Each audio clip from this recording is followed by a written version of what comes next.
Jadi awalnya, Karevi ini dikenalin sama temen-temennya, sama seorang cowok yang asalnya masih satu daerah sama kita. Sebut aja namanya Danang. Mereka perkenalan lah tuh, das-das-das, was-was-was. Nggak kerasa udah 2 bulan kenal nih tiba-tiba. Sampai akhirnya, Karevi ajak Danang dong ke rumah. Niatnya sih buat kenalan sama paman dan bibi gue, alias bapak dan ibunya Karevi. Singkat cerita, setelah datang ke rumah dan diajak ngobrol ngalor ngidul sama bapaknya Karevi, tiba-tiba Dana langsung ditembak dengan pertanyaan yang bikin jantungan nih sama bapaknya. Jadi, kapan mau nikahnya?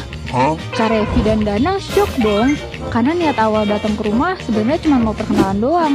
Tiba-tiba malah ditodong pertanyaan kayak gitu. Ya, akhirnya Danang cuma bisa jawab dengan ketawa kecil dan bilang, lihat dulu kondisinya ya pak. Kayak gitu. Karevi akhirnya nahan malu deh selama pembicaraan. Dia takut Danang malah ilfeel karena kesannya dari keluarganya kayak ngebet banget pengen anaknya dinikahin.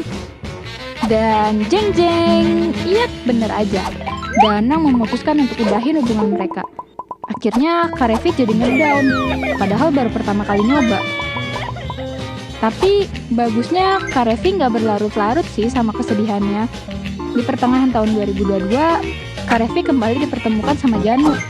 Ingat kan, cowok yang sempat hilang kontak sama dia di zaman kuliah dulu. Nah, singkat cerita, mereka akhirnya melakukan pendekatan nih, yang lebih serius kali ini. Dan alhamdulillahnya, ternyata mereka cocok dan memutuskan untuk pacaran sebentar, sekitar 3-5 bulanan lah kurang lebih. Baru kemudian mereka tunangan. Sampai suatu hari, gue ketemu sama bibi gue di rumahnya Karevi. Terus gue dikenalin deh tuh di situ sama Janu. Dia ngenalin dirinya gitu pakai aksen Melayu. Halo, ada namanya siapa? Panggil aja Bang Janu ya. Ya gitulah guys, Melayunya. Di situ gue ngerasa suaranya tuh kayak good boy banget. Udah gitu orangnya juga ganteng yang adem gitu, mirip sama Karevi. Gue sampai speechless nggak bisa berkata-kata. Iya, singkatnya di situ kita kenalan dan ngobrol-ngobrol sedikit. Gue sampai nggak bisa berhenti senyum sih, saking segernya pandangan mata. Gue yakin keluarga gue juga pasti seneng deh kalau tiba-tiba dengar Karevi udah ada calon. Kabar gembira untuk kita semua, kakak Revi kini ada calonnya. Anjay. Singkat cerita, Karevi akhirnya dilamar dan menikah di bulan Juli. Tapi sebenarnya dalam hati gue ngerasa kayak ada yang ganjel. Bukan yang gak mau ikut berbahagia loh ya, tapi kadang kalau jalan terlalu mulus tuh juga aneh gak sih? Oke, untuk sementara gue gak peduliin perasaan aneh ini. Dan segalanya terus berjalan lancar sampai akhirnya kita dapat kabar kalau Karevi udah mengandung anak pertamanya. Keluarga besar kami seneng dong, karena gimana pun juga ini rezeki yang dikirimin Allah untuk kita. Di tengah berita menggembirakan dan ekspektasi keluarga yang akan menambah anggota baru yang kecil, imut, dan gemas ini, tiba-tiba badai besar datang menghantam kami. Terutama Karevi. Di akhir tahun 2023, Janu ditangkap kepolisian. Kalian tahu karena apa? Karena memperkosa murid SMP-nya sampai hamil 7 bulan. Biad. Marah banget gue dengernya. Karevi yang dengar kabar ini jelas aja langsung shock, lemes, dan nggak tahu harus bereaksi apa lagi selain nangis. Paman dan bibi gue yang saat itu juga lagi beda kota sama Karevi langsung datang nyamperin Karevi pas dengar kabar itu. Di tanggal 3 Januari 2024, malam hari, gue lihat ada kasus guru memperkosa murid sampai hamil 7 bulan di Pontianak.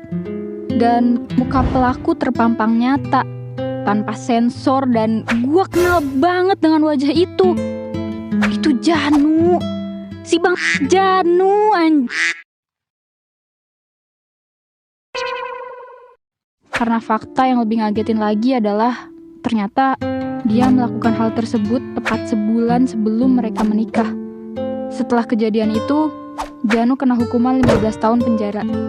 Dan Karevi melanjutkan hidupnya, walau dengan terseok-seok bukan main sih. Tapi beliau berhasil bertahan dan gue bangga banget sama dia. Kak Revi juga akhirnya berhasil melahirkan anak laki-laki yang lucu dan menggemaskan. Dia juga sekarang tinggal bareng sama orang tuanya. Akhirnya semua selesai walau dengan banyak air mata. Tapi beruntungnya keluarga kita masih bisa saling menguatkan. Teman-teman, makasih banget udah dengar cerita gue ya. Dan makasih banget buat semua perempuan di luar sana yang udah milih bertahan hingga detik ini walau hidup jalannya nggak mudah. Pelajaran untuk kita semua, kalau memilih pasangan harus hati-hati dan kenal betul dengan pribadi, lingkungan, dan keluarganya. Gue marah banget dengan kejadian yang menimpa Kak Revi ini. Karena Kak Revi nggak pantas diperlakukan seperti ini. Nggak ada satupun perempuan yang pantas diperlakukan seperti ini. Gue sayang banget sama kalian. Semoga cerita kali ini bisa bikin kalian lebih melek untuk hati-hati pilih pasangan hidup ya. See ya! Gimana ceritanya? Suka nggak? Kalau lu suka, jangan lupa subscribe ke channel kita ya. Bye!